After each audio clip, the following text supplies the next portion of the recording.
La jungle. Le maquis de la forêt tropicale est l'un des derniers endroits sur Terre où la nature peut encore se développer librement. Prenons l'exemple de l'impressionnante forêt tropicale amazonienne. Avec une superficie de 6 millions de km², cette gigantesque zone forestière traverse les frontières de 9 pays différents. Avec sa biodiversité inégalée,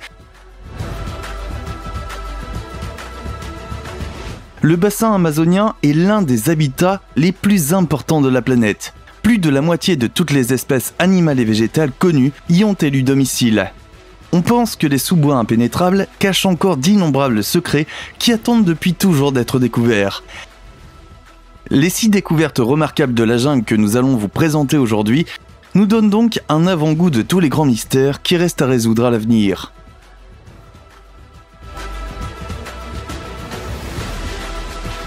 Avant de commencer, n'oubliez pas d'appuyer sur le bouton j'aime et d'activer la cloche de notification pour rester au courant de nos futures vidéos. Et restez jusqu'à la fin pour découvrir l'une des découvertes les plus inquiétantes que les chercheurs aient faites jusqu'à présent. Des images mystérieuses. Nous sommes en 1999 lorsque des travaux de défrichage dans la forêt amazonienne révèlent un ancien secret, l'existence de mystérieuses images de la Terre aux dimensions impressionnantes. Dans le détail, ces soi-disant géoglyphes se présentent sous une grande variété de formes géométriques, comme des carrés et des cercles. Nombre de ces œuvres anciennes sont reliées par des chemins rectilignes. Dans le détail, les images de la Terre s'étendent sur une zone de 250 km et leur origine pourrait être datée entre les années 200 et 1283 de notre ère. La raison pour laquelle les gens se sont donné la peine de creuser des structures aussi énormes dans le sol n'est absolument pas claire. Ce qui est certain en revanche, c'est que la découverte des géoglyphes de l'Amazonie a complètement bouleversé notre vision de l'histoire. Les quelques 200 images terrestres découvertes sont en contradiction flagrante avec l'hypothèse selon laquelle seuls de petits établissements existaient dans la région à l'époque. Les efforts déployés pour réaliser ces images suggèrent bien plus que nous avons affaire à l'œuvre d'une grande civilisation cohérente. En fait, nous trouvons de telles images de grattage mystérieuses dans certains autres pays. Outre les célèbres lignes de Nazca au Pérou, de tels géoglyphes ont également été créés en Amérique du Nord et au Kazakhstan. Empreinte divine. Dans l'hindouisme, Hanuman incarne une divinité qui prend généralement la forme d'un singe. Selon le mythe, cet être surnaturel possède de nombreuses capacités extraordinaires. Hanuman est aussi rapide que le vent et a le pouvoir d'arracher des montagnes. On dit que le dieu singe lui-même est aussi grand qu'une puissante montagne. Cependant, ce n'est pas toujours vrai. En fait, Hanuman est capable de changer de forme à volonté. Mais pourquoi vous racontons-nous tout cela ? Eh bien, c'est parce qu'on dit que les véritables empreintes du dieu sont encore visibles aujourd'hui. Pour voir ce qu'il en est de cette supposition, il faut se rendre dans la jungle de la Thaïlande. En fait, il existe des empreintes de pieds surdimensionnées qui sont vénérées par les hindous fervents comme étant celles d'Hanuman. Cependant, de telles empreintes peuvent également être trouvées dans de nombreux autres pays. Peu importe que ce soit au Sri Lanka, en Malaisie, en Afrique du Sud ou en Syrie, presque partout dans le monde, nous rencontrons d'énormes empreintes de pas qui ne peuvent tout simplement pas être placées dans un contexte logique. Marie Coxey. L'explorateur Percy Fawcett a mené une vie vraiment passionnante. Après avoir servi comme soldat, le Britannique a appris le métier de géomètre. C'est ainsi que Fawcett a été envoyé à plusieurs reprises en Amérique du Sud par le gouvernement pour cartographier l'une des dernières régions non développées de la planète. Après que l'explorateur accomplit ses missions officielles, il prend connaissance d'une ancienne légende qui le fascine de plus en plus. Le mythe de la cité engloutie de Z. Certains indices suggèrent qu'à un moment donné, Fawcett s'est consacré exclusivement à la recherche de la cité perdue. Il n'est pas certain qu'il ait effectivement réussi à découvrir les ruines légendaires au cœur de la jungle brésilienne. Percy Fawcett a disparu sans laisser de traces durant l'été 1925 et n'a jamais été revu. On pense que l'aventurier a été tué avec son fils par une tribu indigène.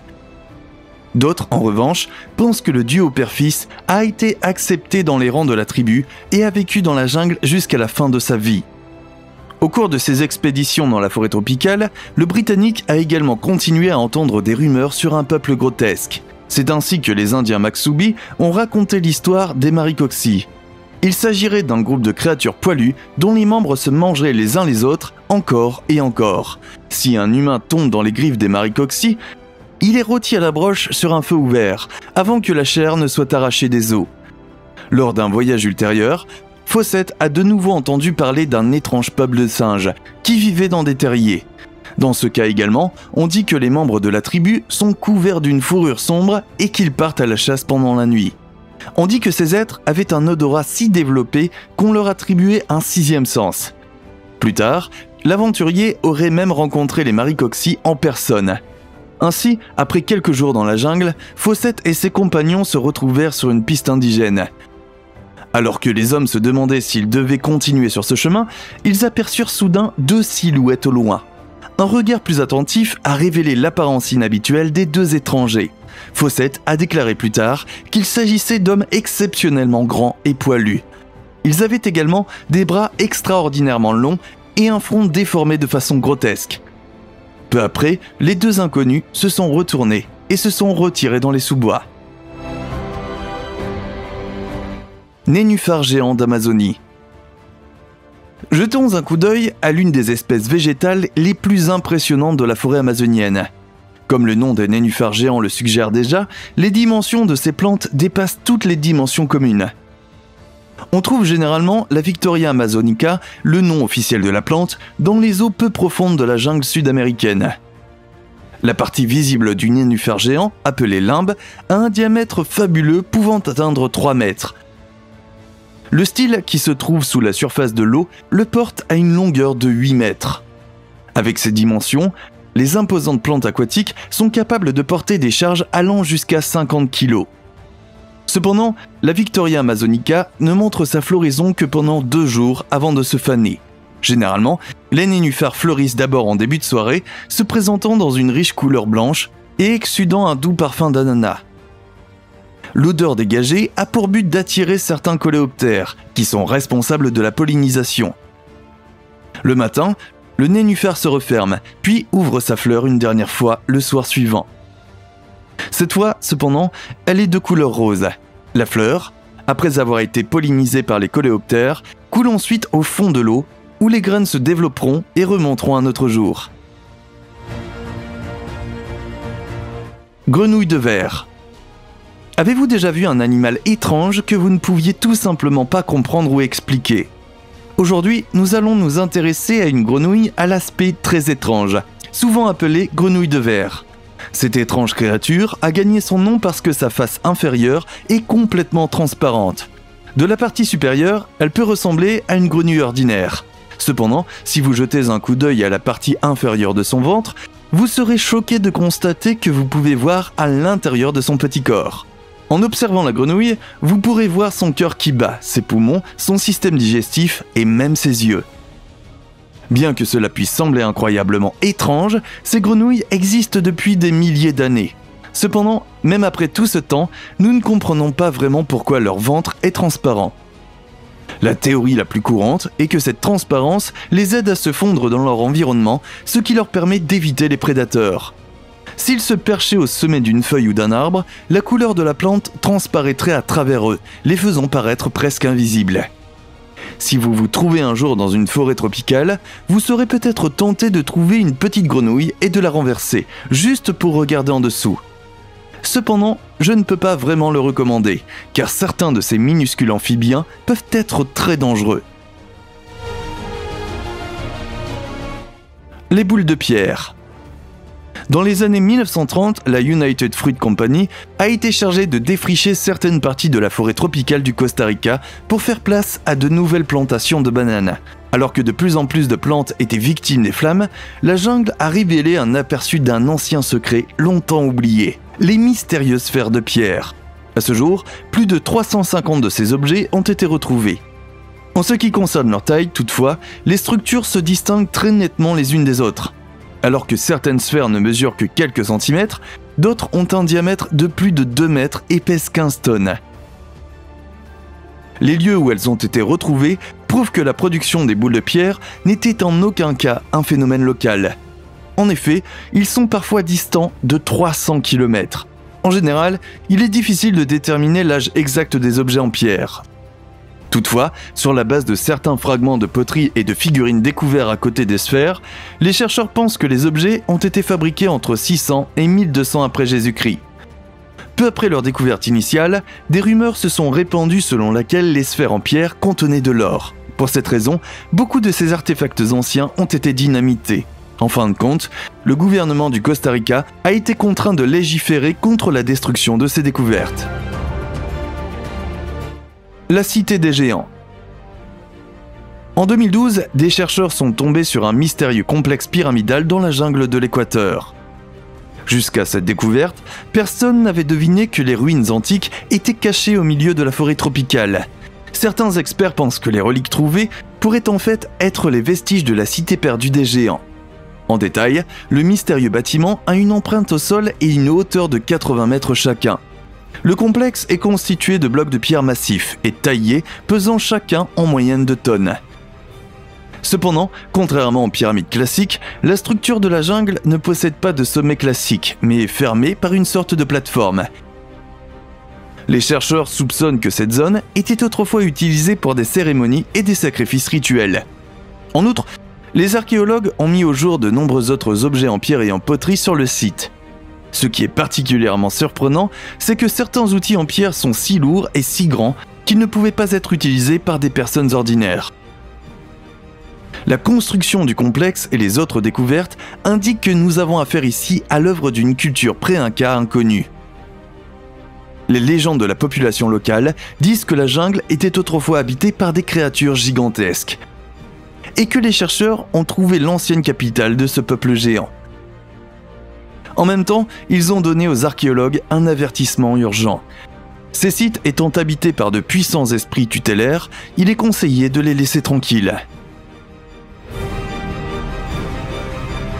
Civilisation perdue.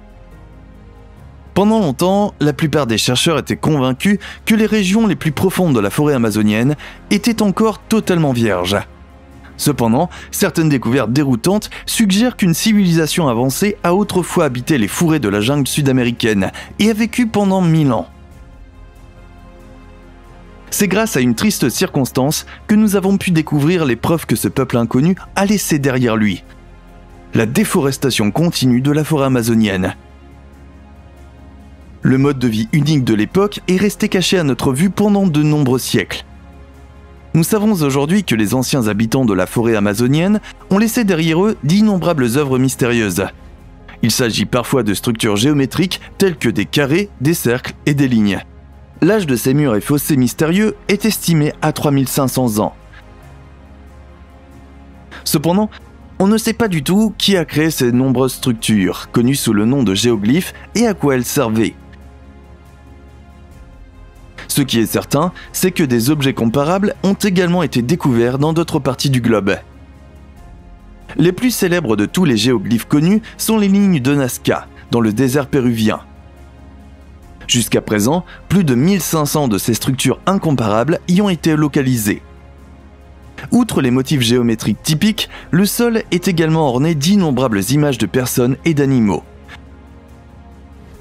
Si les chercheurs sont certains que les auteurs de ces structures sont issus des cultures de Paracas et de Nazca, les experts sont encore dans le flou total en ce qui concerne les géoglyphes de la forêt amazonienne. Il est très probable qu'un nombre incalculable de ces structures terrestres se cachent dans les parties jusqu'ici inexplorées de la jungle sud-américaine. Ces œuvres d'art ont peut-être fait partie de rituels ou de cérémonies, mais nous n'en sommes pas certains. Champignon zombie. Incroyable mais vrai, un champignon capable de contrôler l'esprit a été découvert dans la forêt tropicale.